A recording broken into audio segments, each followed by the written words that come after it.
Happy Friday, friends. Congrats, you made it. It's Jackie P, your CFP, with another episode of Factor Flop Friday, where I help you separate internet advice, the good from the bad. So let's get started. And I'm going to put my face over this guy's face because he doesn't help.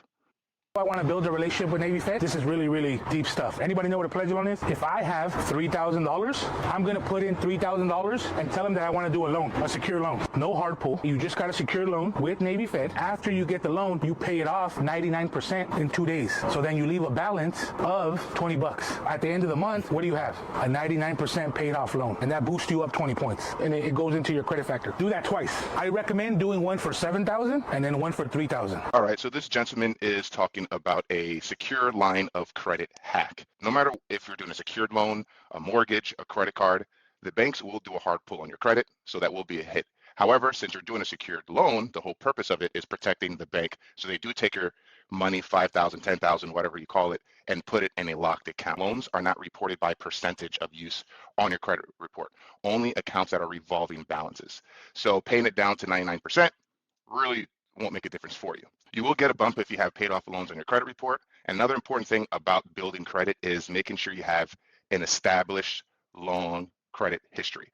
So a good history of paying off your debts, paying them on time, not keeping the balance higher than roughly 30%. It is a urban legend to keep a balance on your credit cards. You can pay them off every month and still build credit. If you did not see my Monday Money Minute on how to improve your credit, this is what composes your credit score. So again, 30% on what you owe. New credit impacts are 10%. 15% is length of credit history. So it's good to keep those lines open even if you don't use them. 10% is a credit mix. These companies like to see that you can have revolving balances as long as loans as well. And then 35% is payment history, making sure that you make those payments, even if it's the minimum, every month into perpetuity. Another note here for parents, put your kids on your credit card.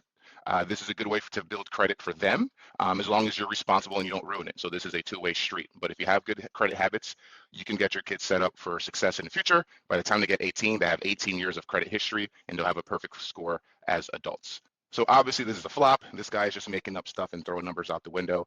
I'm Jackie P, your CFP. Thank you for listening, and I will see you next Friday.